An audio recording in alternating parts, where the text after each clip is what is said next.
What's up, folks? Sean the Average Angler here, and today we are going to go over some must-have topwater baits.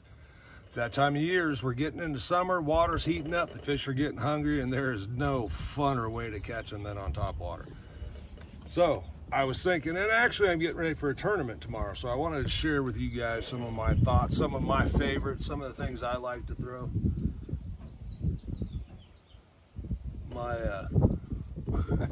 My sunshade is getting pushed way down here. It's a little breezy out today for some reason. Probably because I'm getting to go fishing, and it's probably going to be breezy tomorrow. Anyway, let's get into the topwater. And in no particular order, but we will start with the popper. This is a Don Iovino Splash It. That is the only color you need. Don actually made this for me, gave this to me. We kind of became friends a few years back. But the Splash It and the Ricos both have a little different sound than a lot of them. It has something to do with the lip here. Anyway, this size is the bigger one. They do have a smaller one also. Both are very, very effective and must-haves in the boat. You can throw these around docks. Weed edges is probably where I prefer to throw them. But in lakes and stuff like that don't have a lot of grass, you can throw them around points, that kind of thing. You can throw it on mono. I prefer to throw it on a lighter braid. Depending on where I'm at, 20 to 30 pound braid on, say, a 7-foot medium cranking rod would be a good choice for this one.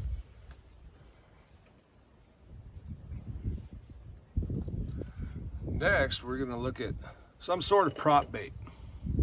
This happens to be an IMA. Okay, there's a prop in the front, prop in the back.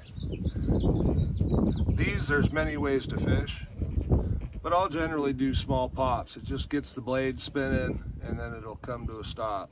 And it'll also walk. So there's a lot of different prop baits, right? There's this style. There's this style. This one happens to be a Lucky Craft. This would be a little more of a ripper. This one will also walk and spin at the same time. Both very effective. Again, a lot around that pre-spawn, maybe during a shad spawn. These are kind of more when the fish are wanting a smaller bait. Because as you're going to see here in a minute, we're going to get into some other stuff. Next would be a walking bait. This is a Zara Spook Junior. One of my favorites. It can be way overlooked in the aspect that this little one catches some really big fish. And I will throw this in choppy water and fish it really fast so that when it hits some of that chop or wave, it pops up out of the water and comes back down. Looks very natural to a fleeing bait fish. This I prefer to throw on 15-pound mono. My choice, Berkley Big Game. The reason for that is I like the stretch and give in the mono compared to braid, okay? This I'm probably with mono gonna fish on something like a 724, 734, something like that. So 7'2" to 7'4", medium heavy. Something with kind of a parabolic bend to a little more parabolic than extra fast, okay? You don't want an extra fast on a topwater. Then we have the Berkley Cane Walker, okay? Another walking bait, but also has the popper style mouth. We talked about this in one of my unboxings recently. This is one of my favorite topwater walking baits. Just be advised, change out the hooks and the split rings if you're going to be around big fish or stripers. They will rip the hooks off the bait because those split rings will open up. Don't ask me how I know. And it was only a 3 to 4 pound striper that did it.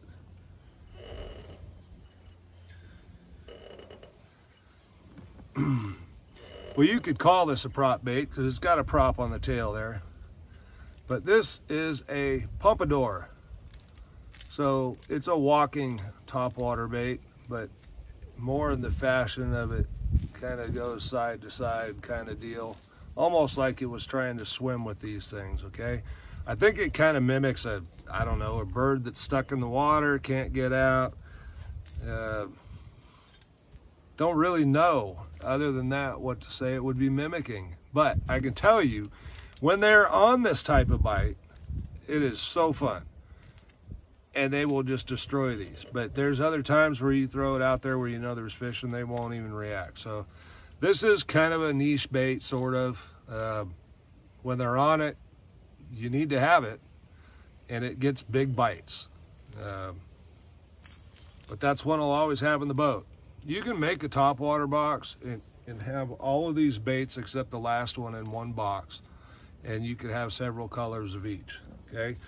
The Pompadour is a great one. Jackal, they were really hard to get there for a while. I don't think they're so hard to get anymore. Next, to me, all topwater fishing is kind of power fishing. But the frog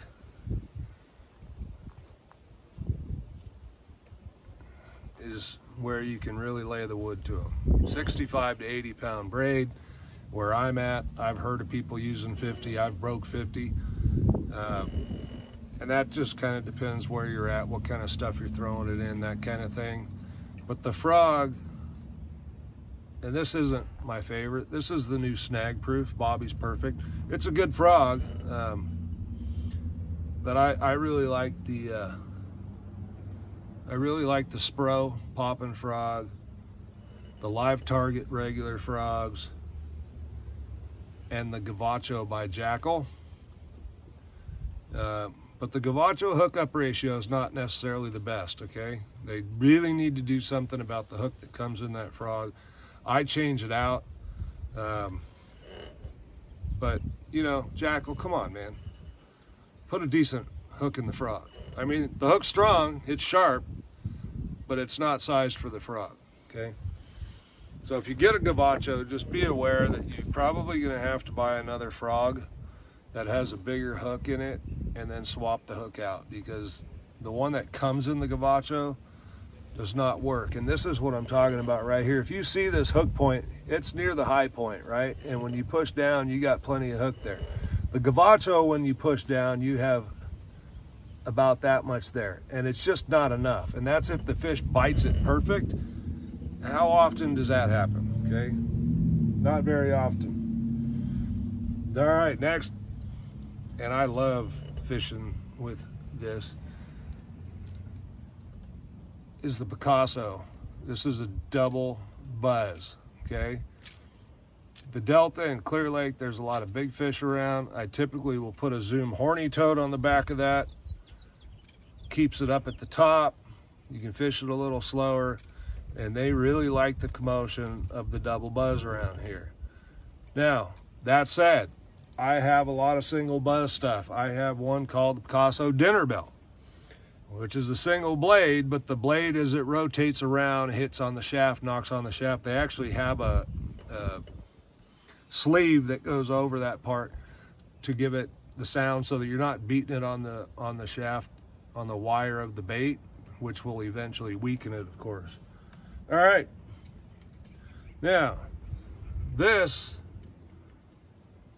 I'm gonna call it a wake bait, okay? Because you can wake this. You can also reel this faster and get it down about a foot, foot and a half. This is a optimum. I have caught some giant fish on this, fishing outside weed lines. I don't know, they just come after it, they crush it. I've caught some giants on it. This is going in the bag for tomorrow in case I feel the need to fish it. Last but not least, and yes, I store these in the original box, folks. I try to take care of them. Okay, it's when I want to use it, it's the hook and split ringer there, and you can see that's a mammoth hook. Okay, it takes me a minute to put them on. So I like to keep my stuff in good condition. The expensive stuff, right? These are 75 bucks. This is the Tactical Wake. made by the boys over at, not made, designed by the boys over at Tactical Bassin.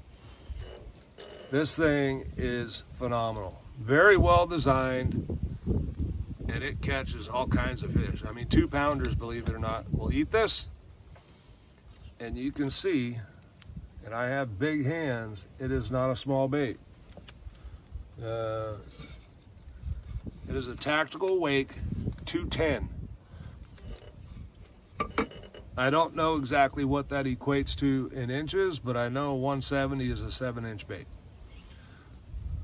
So I'm going to say it's somewhere between 8.5 and 9 inches with the tail, okay? A wake bait can be phenomenal for a long period of the year, from pre-spawn all the way into the fall. Post-spawn, they tend to shine. I would probably throw this more where I'm expecting to get really big fish. That's what I'm going to throw it for. It's a heavy bait. I don't know the weight, doesn't say on there, but you will need a specialized rod for this. This one you can throw on a parabolic flipping stick, okay? It's not overly heavy. Still a decent sized bait, as you see the length there compared to this other one, but you don't need a specialized rod for it, nor for any of the other stuff. For the frog, you need a medium heavy to heavy. I like a 7'3" medium heavy. That's because my hook set, I hurt my shoulder with braid if I have too stiff of a rod. So typically frog rods are too stiff in my mind, okay? I prefer a medium heavy.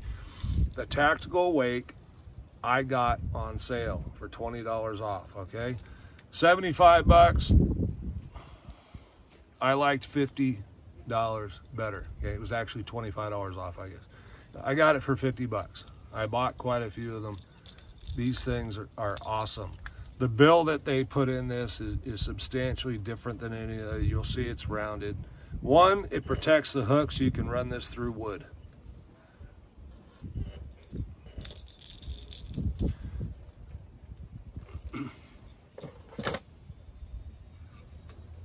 Line on that, 25 pound, 20 pound Berkley, big game for me. I like mono on a lot of topwater baits. The buzz bait, I'll typically throw braid. You can throw Berkley big game. Look, I love Berkley big game. You'll find that out real quick if you're around this channel for very long. Berkley big game is just mono, okay? I throw it in a few weights and that's about it. 10, 15, and 20 most of the time. 25 gets a little bit coily. Even the 20 can be a little coily, but I'm throwing the 20 on swim baits, glide baits, that kind of stuff. You get a little bit of shock absorption with it, okay? So that's why I like it when I'm gonna use it. And the other thing is, it's very inexpensive and probably the most dependable line I've ever used. Better than anything else I can think of. It has stretch though, so you gotta be aware of that. That said, I've never had a problem feeling a jig bite.